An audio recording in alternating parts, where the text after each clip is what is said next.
I think most people know that you only get one shot. Right. And like, you know, you can't like stop. I mean, there have been times where I had to stop somebody because that actually happened last year when I went to meet Dante Bosco. Mm-hmm. My camera kept malfunctioning and I took 5 photos because the flash wasn't going off. Oh. So on the last shot, I managed to catch him. And then I was like, oh my God, dude, that's all I wanted. But yeah.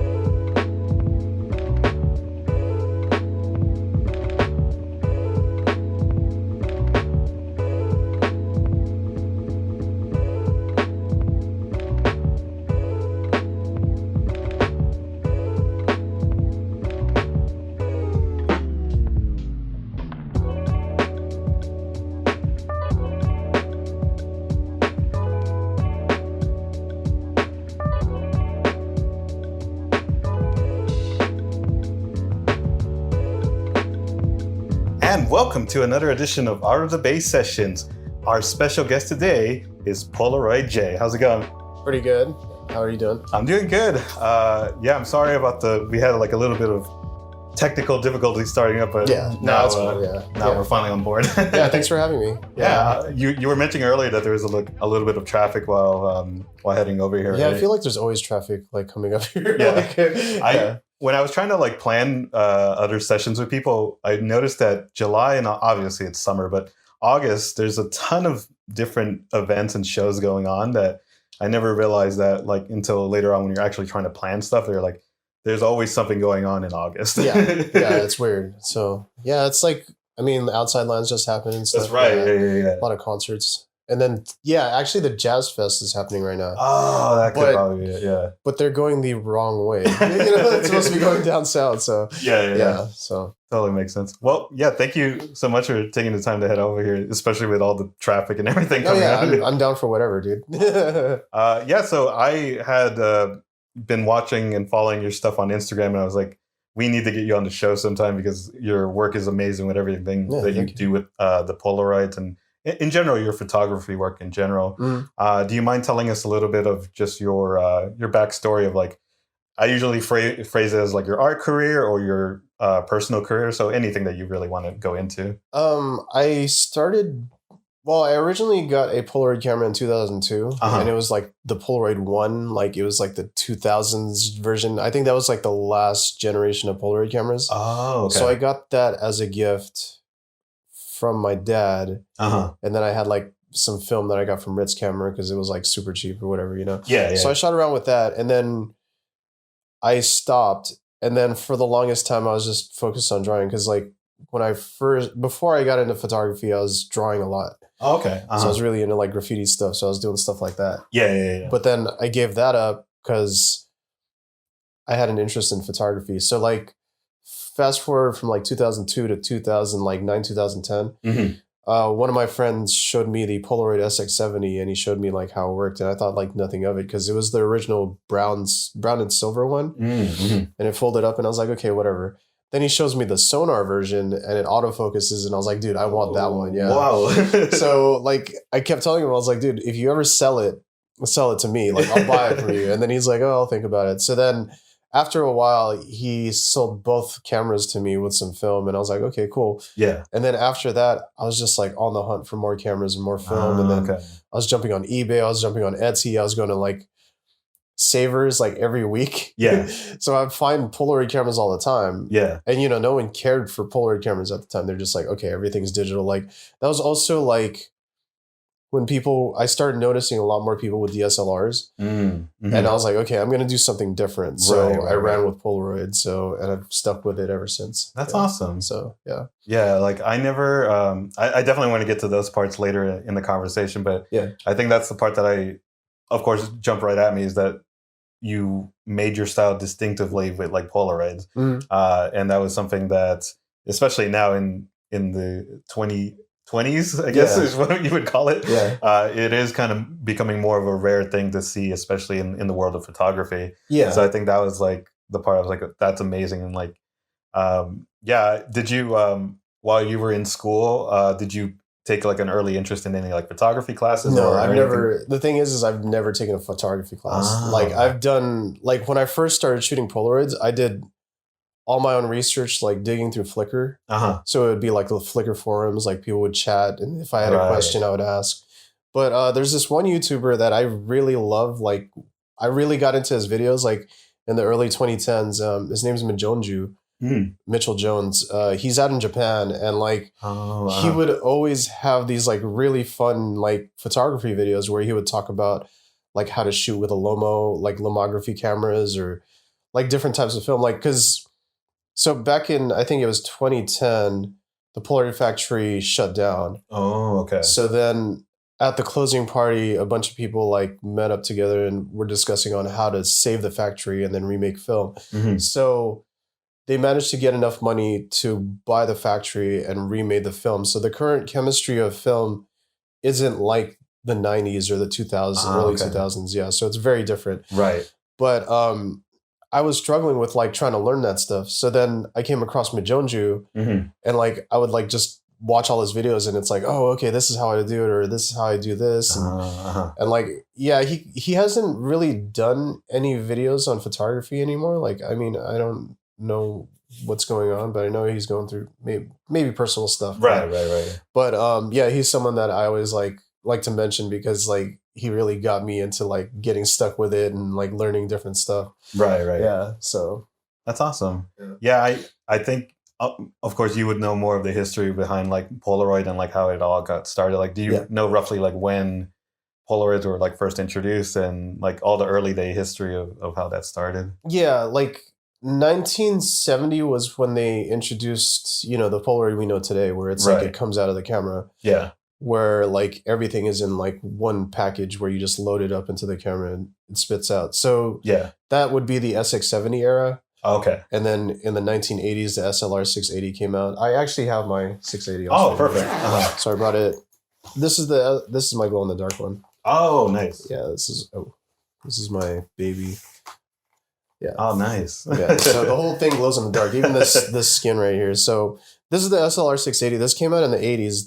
There was a demand for a better version of the SX70. The SX70 doesn't have this piece. Oh, okay. So the SLR 680 has a whole package. So you got the built-in flash, you got the autofocus. But yeah, this came out later. And this is like, I guess like people consider this one like top tier, like a top tier Polaroid camera, because it's like, it's foldable and then it's got it's got everything. So yeah, this is like my favorite camera to shoot with. But like, I don't know, I feel like I don't really want to take it out too often. Because I have two other ones that are black. So I usually take those out for photo walks and stuff. But, But yeah, so yeah, it took me a very, very long time from when I first started shooting Polaroids until like now to get the cameras that I wanted. Yeah. Because I got this one in 2016 from this guy. He goes by the name Second Shot SX70 Service. He does custom cameras. Oh, okay, yeah. So he does like different colorways and stuff. And then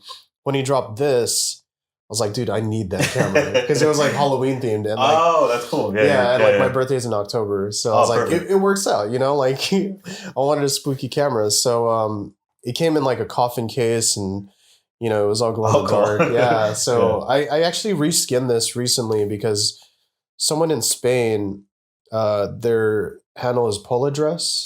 They make these custom skins, and someone pointed it out in the instant Discord, this guy named Abel. Yeah. He was like, dude, they do like glow in the dark. And I was like, dude, I need that. So he shipped it from Spain. And nice. Yeah, so I got it. So it's fully glow in the dark. But yeah, the 680 came out in the 80s, SX70, 70s. That's when we all got like that real instant film. Yeah. So, but everything else before that, it was like the peel apart film that costs like $100 a pack now. Like, it's ridiculous. Like, I was shooting peel apart for a while, but I don't like using it because of the amount of trash that it creates. Oh, okay. Because when you have a peel apart photo, you got the negative, the positive, it's stuck together. Yeah. When it goes through the rollers, like, it meets, and then like you peel it, and then there's like the negative, and then you have the actual photo, and then there's like all this other trash. Because like I've used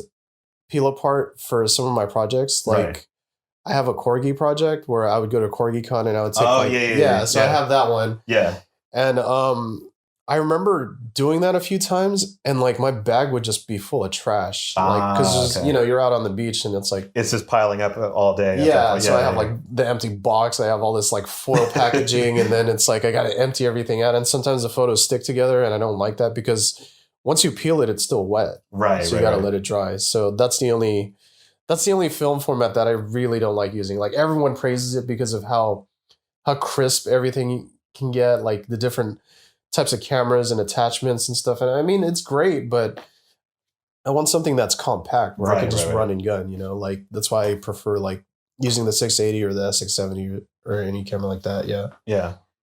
So when you take a Polaroid, you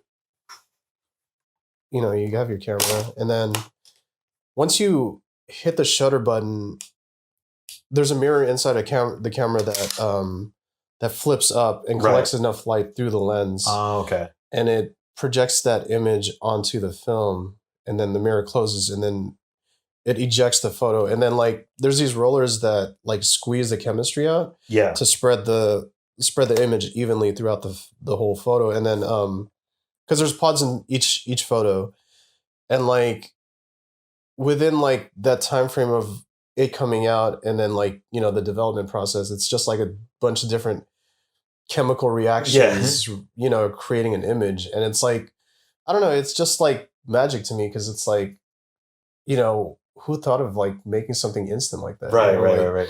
So yeah, that's what kind of keeps me going at it, because it's like it's always magical, you know, every time. And like I don't know how it's going to turn out, and like the colors are always going to be different. Yeah. And then like with the new film, both light and weather affect the way the image is going to look. So like if it's hot outside, it's going to be more purple or red. And then if it's cold outside, it's like more greenish, bluish. Yeah. So yeah, it just depends. Like I keep all my film in the fridge. So like if I'm ready to use it, like I'll grab a couple packs and then put it in my bag, and then it's ready for the next day. Because it should reach room temperature when you're about to shoot it. But gotcha. Sometimes I'm impatient and I just start shooting, you know, like I'm just like whatever, you know, like let it ride. But yeah, I don't know. It's just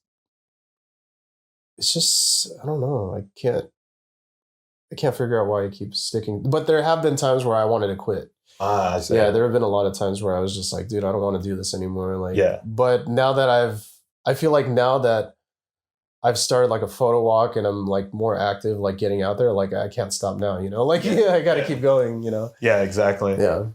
I think it's one of those things where I have the same thing too. When someone asks me like why I got into like editing or anything like that, I can't really point out a specific person or even like a specific editor, but I think it's just like the more I saw things as a kid, and I would imagine it's something similar where like if it's something that you enjoyed growing up, and then when you finally start participating in it, that's part of it where you're like, wow, this is something I used to just watch and now I'm actually like doing it kind of thing. So I would imagine it's probably something similar where just the way that you describe the process of it, like it just feels like, yeah, you just enjoy the process of actually participating in it. Yeah, and then like the community and stuff. Right, and then right. I mean, there are people that whose work that I really liked from the community. Like there's this guy named Rick DeMint.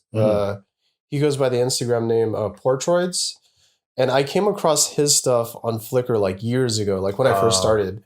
And I was like, dang, who is this guy? Like he was because his work is all like celebrities and really well-known people. Like he's got like a Polaroid of Barack Obama and stuff like that. Wow. Yeah, and I was like, dude, how does he do that? So then I was thinking to myself, like, I want to shoot that format and I want to try doing it on my way. Yeah. And so like, you know, I'd go to shows out here in the Bay Area and then like catch whoever, like I would catch like headliners, like musicians and stuff. And like, I wanted to do it for the West Coast. And then like when I finally met him, he was living in San Francisco in 2014 or 2015. And he was about to move back to New York and we met up. And I was like, we had so much in common. I was like, dude, I should have met you a long time ago. Like I should have had that burst of like, you know, wanting to get out there and wanting to shoot, like, you know, someone to push me to go and do that. Right. You know, because I don't really have anyone that kind of told me like, oh yeah, you should keep going. You know, I mean, I have friends that encourage me to keep going. Yeah. But not like a mentor or anybody, or Yeah. that's like, oh yeah, you know, you do great work, blah blah. You should keep going. Like, I don't know, like I don't know how to explain it, but yeah, like I don't really have someone that really pushed me to do it in the beginning. Right. I was just trying to learn, like, just do my thing, you know? Like, yeah. Because with Polaroids, like, we have this thing called Polacon, and it started in Texas, I think, like 7 years ago or something. Oh, okay. Uh-huh. And we just barely started having Polacon Bay Area in 2020 when the pandemic hit. So yeah, there was supposed to be a ton of people that showed up, but we probably only had like about 30. Yeah. But we had Polacon earlier this year, and dude, like the venue that we had it at, it was just like packed, and it was cool to see so many people that were like really into it, that wanted to like learn stuff, and there was like talks and people selling stuff like cameras and things like that, and it was great. It was like, it's like, you know, that makes me not want to quit, because it's like there's other people that still want to learn, and there's still people that I can teach stuff to. Like, I do want to help. I mean, I do try my best to help people in the community. Like, when I first started getting into Polaroid, like, I bought a lot of cameras and I bought a lot of film, and like there was a point where I had like probably like 40 Polaroid cameras or something, like 30. Wow. It was just a ton of cameras, and it was like taking up a lot of space. So I was thinking like, oh, I could give some to my friends and try to get them into instant photography. And like, I think that was kind of a mistake, because a lot of those friends don't shoot. Like, I've sold cameras to people and like they don't shoot with it. And it's like, why did I should have saved it, you know? Yeah, like, I never thought about that aspect. Yeah, it sucks, because it's like I really do want more people to shoot. And then now that it's like 2022, like I'm seeing all these random people that just started shooting, and I'm like, dude, like I've been doing this, and it's like I've been into it. Like, because back when I first started, dude, like you could find an SX70 for $40 on eBay, like buy it now, or Etsy, and like people were just like selling them like for super cheap prices. Now it's like a price for an SX70 in decent condition is like $200. Oh wow, and I don't like that, because it's like I want like people that are curious about shooting to actually shoot and like own a camera like that, and like, you know, feel the magic, and then understand like how it works, and like take some great photos, because, you know, maybe they've got a better eye than me. Like I wouldn't say that I'm like an expert at shooting. Like some of my stuff's not the best, and like I know that, but it's like at least I'm getting out there, you know? Right. Yeah, so it's like, yeah, it's like eye exercise for me, I guess. Yeah. You know? Yeah, I was very curious about that too, because now that you mentioned that, like now it does seem like it's kind of hard for some people financially to even just try it as a hobby, or just to see if like it's something that interests them. Yeah. Based on like how high the prices are. Yeah, because even the cost of film like turns people off. And like I get that, but like back when Impossible Project was making film, like the brand Impossible Project, like there's only one Polaroid factory in the world. Yeah. So it started off as Impossible Project, then they rebranded into Polaroid Originals, and now it's just Polaroid. So back when they were making it as Impossible Project, dude, like one pack of film for 8 shots was $23.99. So it's like, dude, I was like struggling to like make that money. Yeah. Because I was making like minimum wage at the time, like, and like working 2 jobs, and I would have to buy a film, you know, and it's like, oh, 8 shots. It's like, damn. But now it's like, it's a little cheaper. Like, so like a regular pack of film, it's like $19.99, which isn't too bad. Yeah. And the more you buy off their website, like you get a bulk discount, and like, I mean, it works out. Like, sure, like it's not, you know, it's not cheap. Yeah. But that forces you to be like more picky about what you want to shoot, you know, and like, yeah, that's how it should be. You know, you're not running around with like like a digital camera. Like, you know, you're always snapping, and then where do those photos go? Right. But for me, it's like I have so much work that I could feel like a gallery space. Like I haven't been given an opportunity to do that yet. Yeah. And I'm waiting for that opportunity, because I could probably fill this room with Polaroids, like just stick them all over the wall. Like I could do that, but yeah, there's no gallery spaces that want to give me that opportunity. So right. Yeah. I actually had that as a question, like if roughly, you know, how many Polaroid you owned at the moment, like just like a ballpark range of like how many you owned. How many I've shot and owned? Dang, I have a lot. Or in general, like how do you go about storing all that? Like because I know like that piles up after a while. Dude, it's hard because I've already so I have these like boxes from one of my past jobs, and it's like a fold box and it's like long, and I have 4 of those filled with different subject matter, and then like I have these smaller boxes that are full, and I have like 8 of those, and then I have photo albums that are full. Yeah, and dude, like. Lately, every time I take a photo, like I have a desk at home, like an IKEA desk. Yeah. And it has like, the little compartment. So every time I take photos, I just stack them in there. Yeah. So there's this giant stack of Polaroids just like sitting there inside the cabinet area. And it's like, I'm running out of space for it. Like my bedroom wall is actually just full of Polaroids that I stuck up. Yeah. And like, I like to stare at it because it's like, it makes me think of like how to look at things and stuff. Right.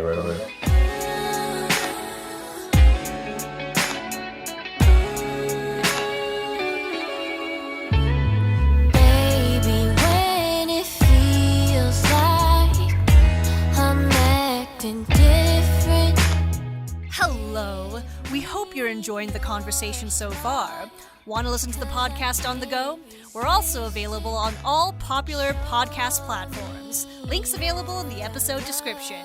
Thanks again, and let's jump back into the chat.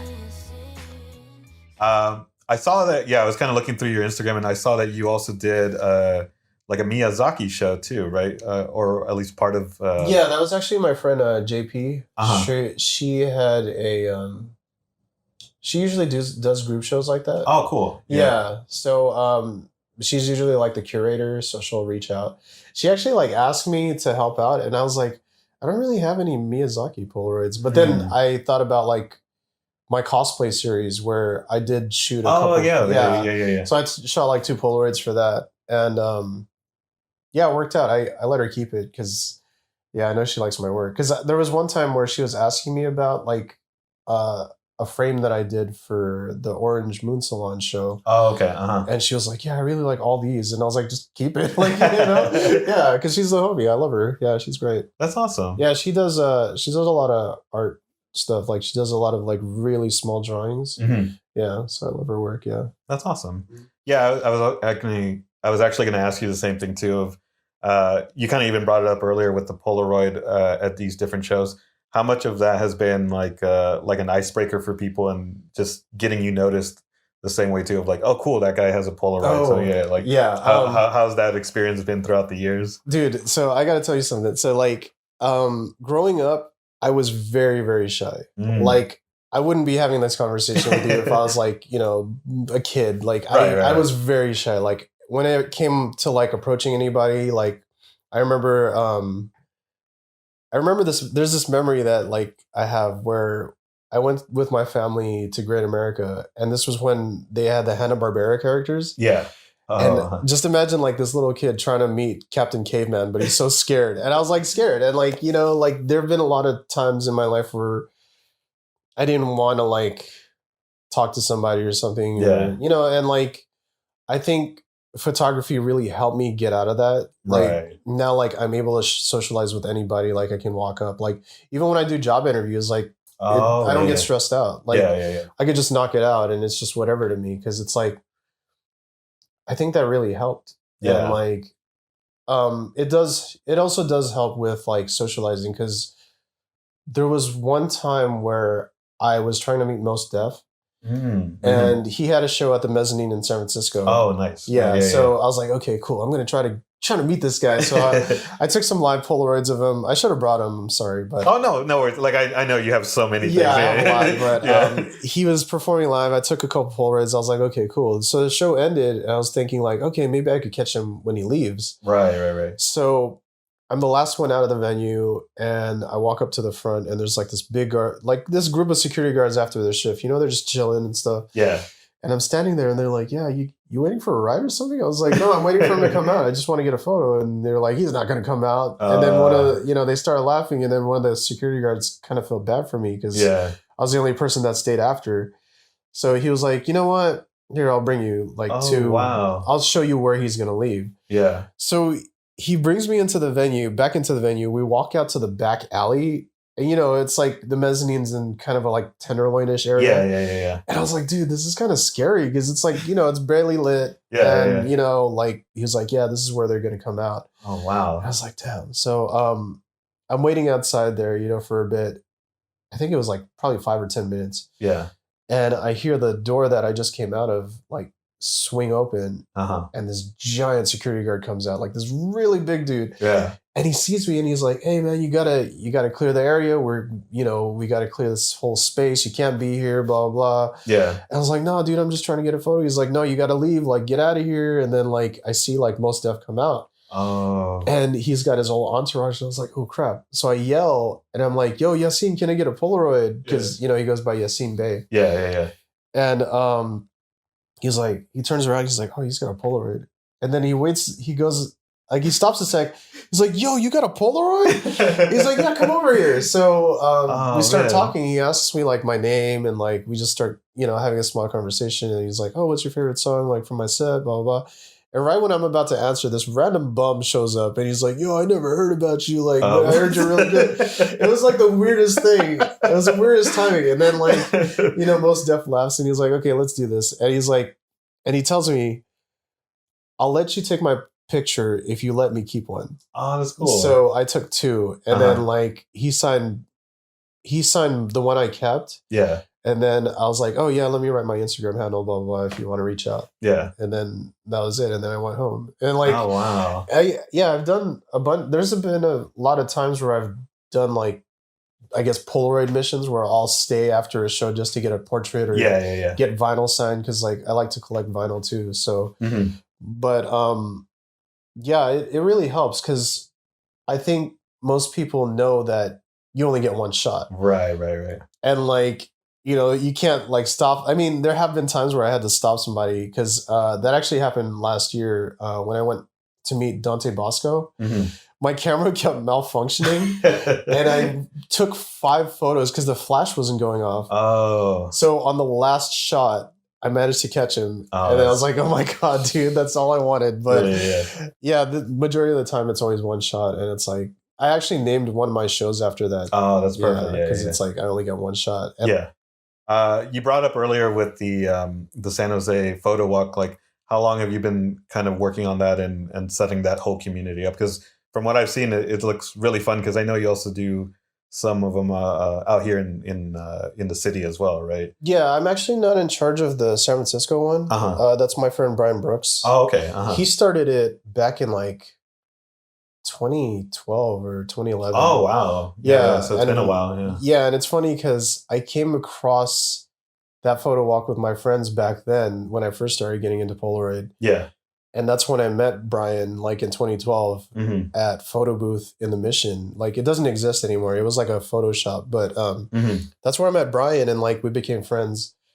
And I've been trying to go like all the time. Yeah. And it's like lately I've been trying to help out with hosting that or co-hosting because like the last walk we did, Brian was out of town, so it was me and it was this guy named Cromwell. His dad used to work for Polaroid. He's like an older guy. Oh, cool. He lives in San Jose and he tends to like help out with like the walks and he shows up and stuff. So it was helpful to have him around because like he's like a better leader than I am. Like I gotta admit, I'm not that good with like leading photo walks. I'm still learning. Yeah. So like with the San Jose photo walk, I started it 2 months ago because a lot of people kept asking me like, oh, hey, you should start a photo walk or when are we going to have a San Jose photo walk? And I was like, okay, you know what? Like I'm going to do this myself. Yeah. And I'm going to deal with it myself because I had originally gone to a San Jose photo walk in 2016, I think it was, or 2015. And it was led by artist Beau Roulette. Oh, okay. He's a photographer that used to live in San Jose, but he moved to LA and he's working out there now shooting for, I think, like Huff, like the skate brand. But I thought he was going to keep doing that when we did that photo walk. Yeah. But then he moved away and I was like, dang. So we didn't have a photo walk from like that time gap. Right. So I feel like right now is a good time. Like the first walk that I did, I was surprised about the amount of people that showed up because I was thinking like, oh, it's probably going to be small. Like it's not going to be that big. So yeah. like all these random people just showed up, and it was like 30 people. So there was 30 people in the first one. And then the recent one that I did last month, dude, there was like 60 people. It doubled. Yeah. Dude, the crowd was so big. Yeah. And like, I felt kind of bad because it was like super hot out and everyone was like trying to stay under the shade. And like, I was having a hard time like leading because I didn't know how to wrangle everybody up. Yeah, that's a lot of people too. Yeah, it is. Yeah. And like, but I'm really glad that a lot of people are like happy about it because San Jose doesn't really have a photo community like San Francisco or like, you know, Oakland or Berkeley. Like, so I was thinking like I should be the one to start it because no one wants to step up to do it. Yeah. Because I mean, there's so many, you know, you could start it, but then like, you know, like trying to maintain it and like keeping it consistent. Like that's what I want to do with this photo walk. Yeah. So like, I'm trying to have it like every month. So like, it'll be like the Saturday before the last Saturday of the month. Okay. Yeah. So I'll try to keep it consistent, but yeah, a lot of people actually thanked me after the walks. They were like, "Oh, thanks for having this," you know. Yeah. And like bringing the community together for like, you know, shooting because like I want it to be like a free for all. Like, you could bring whatever camera you want. Like, you could bring like, you know, a Game Boy camera. You know, that'd be cool if someone pulled up. I need to find mine somewhere. I know it's somewhere in there. You can join in. Like, I want everybody to join in, make friends. You know, like learn something new. Like. Maybe there's somebody that's selling a camera that you want to get. That's like, true. Yeah. It helps, you know. And then like, you know, I've had friends that just want to tag along, and I was like, yeah, just come through. Like, it's for everybody. Like, but yeah, I just want to keep it going. Like, but I'm just worried about the weather in the future. Like, right. So I might have to postpone some walks if it rains. But yeah. So far it's been pretty good. Like, I've been having like some really good help. Like San Jose Foos has been like reposting it, which helped a lot. Yeah, which is great. So shout out to him. Nice. You know, like, so that was great.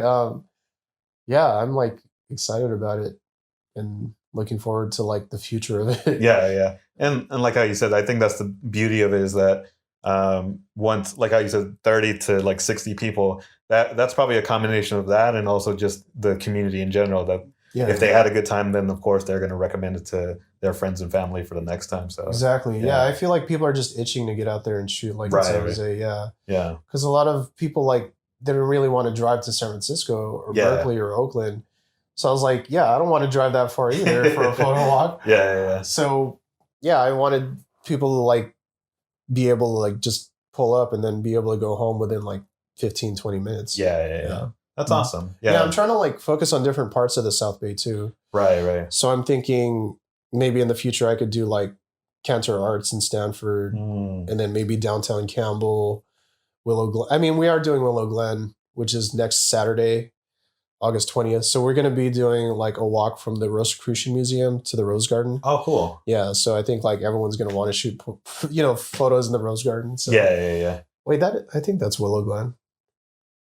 We'll double check. I don't know my areas of San Jose. Like, I gotta admit, I don't live in San Jose. I live in Santa Clara. But I mean, you know, nobody else wanted to start a photo walk, so I'm helping everybody out. So I'm very visual. Where like I have the hardest time remembering street names or anything. Yeah, that I'm a very visual person. Where like if someone describes like the area, then I'm like, okay, I know where it is and I know how to get there. Yeah. But like street names and directions of like I'm terrible at it. It's like, well, for me it's mostly San Jose areas. Like I'm familiar with like Sofa District. I hang out there a lot, and then like Japantown. But I mean those are easy, but like when it comes to like the east side, I'm just like, I don't know. I know the Story and Tully and those areas, but everything else I don't know.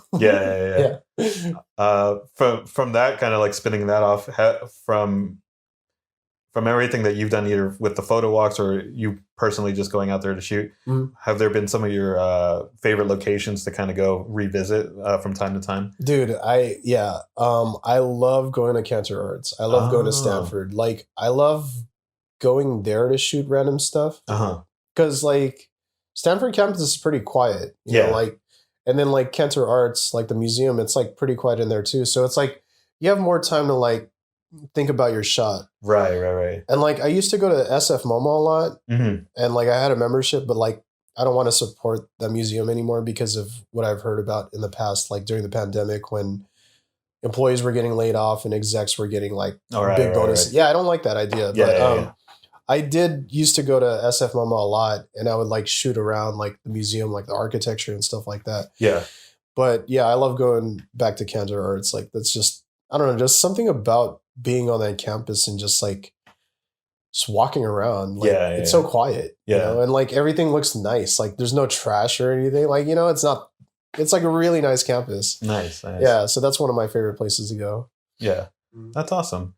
I know you mentioned a lot of it, and this is one of my last questions. What would you say is probably one of your favorite projects, either individually or collaborative, to have worked on throughout the years? Like, I know you mentioned a bunch of things, but if you had to pick one or two, like what would you say are the ones that you're most proud of at that time? Right now, I'm really proud of like my cosplay series that I've been working on. So like I always. Well, not always, but I've been going to FanimeCon since like 2015, 2016. Oh, okay. And like, I won't actually buy tickets. I would just wait out in front. Oh, yeah. And catch anybody in like a really cool costume. Because, you know, they work really hard on those things. Yeah. And like, for me, it's like, I want to like be able to document that. So like, I have like a ton of Polaroids from, well, not like a ton. I think it would have to be like 4 years worth, like, but it's like sets. Yeah. So I'm trying to continue that project, and then the Corgi project, I can't do that anymore because that film doesn't, you know, they don't make the film anymore. But there is a project that I should have started a long time ago that I kept telling everyone about. But it's this project where I go to like different Seas Candy locations. Oh. And you know how they have that vintage like look to their building? Yeah. I wanted to like take Polaroids of like each location. Oh. Because I know there's a lot that still have that look. Yeah. And I have an actual list. I think there's about 11 of them. So I would have to drive all over the Bay Area to catch every single one. Yeah. But there is one in Santa Clara on El Camino, or I think that's like Sunnyvale, but it still has that vintage, like, you know, Seas Candy look to it. So that's one project that I really need to work on, but I can't decide if I want to do it on black and white film or color film. I see. Or which kind of format of film that would be best for that project. Yeah. So, that's pretty much it for like projects. I mean, the San Jose Photo Walk is something I've been trying to focus on more, you know, like I'm trying to get more people. I'm trying to get like Content Magazine to join us, like Daniel Garcia, who's the editor for Content. I've been trying to get him to go because he's got a pretty good eye. Like I've seen his past work. Like he's like, of course he's like the guy for the magazine. But I love his photography because a while back there was a group show at a boba spot in downtown San Jose, and it was on Polaroids. And Daniel had brought out some of his past like editorial work on Polaroid film, and I was like, dude, this is amazing. Like, it looks so good. Like, I want to be able to shoot like that. Yeah. But I feel like I'm not there yet. Or I don't have the studio space for it. Oh, yeah. So, I think that's always the thing, that when you grow and just get the experience, like all that stuff will kind of like follow in itself. Yeah. Too. I'm not there yet. Someday. I hope I get to make it that. Yeah. I forgot to ask you, now that you brought up with the cosplay. Yeah. When you take photos of people, do some of them ask if like they can have like a second photo, like when like you keep one for your collection, but if they want one of themselves, do people usually ask you for like a copy? It's weird that you mentioned that because no one's ever asked. Oh, interesting. And like, I'm okay with giving them a copy, but they just, I guess they get caught up in the moment. Yeah. Oh, yeah. That makes sense. Yeah. Because, you know, like, Fanime is pretty chaotic. Yeah. Because it's like, oh my God, I got, you know, some of the cosplayers, they got to meet up with certain photographers. That's true. They have that time frame. And it's like, I remember I did get a couple of cosplayers that said no because they were like, oh no, I'm doing a shoot like with so-and-so. Yeah. I'm not doing any type of like, you know, candid like type stuff. And I was like, okay, like I get that, like, you know, you can be, you know, they can be picky about who they want to shoot with, but I'm just taking like one photo. I'm out of there after that, you know? And it's not going to look like any of the other photos that are going to happen later with the dude. Yeah. And it's weird. Even with like friends, like no one really asks for another photo. Yeah. But I'm okay with giving extra photos out, like if they want it. So yeah, people just got to ask. That's it. Yeah. They just gotta ask. Like, Yeah. because I'll ask them for a photo, they ask me for a photo, and then yeah, sure, I can make it happen. Yeah. That's awesome. Yeah. Cool. Well, thank you so much for your time. Like, I definitely want to be respectful of your time. Oh no, yeah, it's cool, dude. I'm down for whatever. Man. Like, yeah, it's cool. Thank you for having me on the show. Because yeah, it's I don't really get interviewed that often, so it's pretty nice that I can actually like talk about stuff instead of doing like Instagram posts about random things. Because most of my Instagram posts aren't even about me; it's about other people. Yeah. I think that's always been the focus of our podcast too. Is that I just like putting the spotlight on like our guests, and also we want to make sure that we cover like a spectrum of different professions and everything. So like you were the first person that I thought of when we were thinking about like the photography field. So, yeah, sure. Thanks, man. Did you want to give any shout outs or plug anything before we head out? Just some quick shout outs to like the San Francisco Instant Photo Walk. Mm-hmm. Anybody that's joining on the San Jose Walk, like shout out to them. Shout out to San Jose Foods for helping out. Shout out to my parents, my family. Oh yeah, of course. Everybody. Shout out to my coworkers at work, because work has been pretty awesome lately. Nice. Shout out to Mijonju for sure. Oh yeah. And yeah, I don't know who else. Yeah, I mean, like, I don't know. That's it. Yeah, I figure like it's just whoever comes to mind first, and then of course I can always put like descriptions and info on anything else later. So yeah. So yeah, shout out to that. Shout out to Chaz. Shout out to Taku. Shout out to Frank Ocean. Everyone at that point. Yeah. Awesome. Well, thank you so much for joining us. We'll do a cheers to head out. And I want to thank everyone else for tuning into the episode, and we will see you next time. Take care. We hope you enjoyed the chat.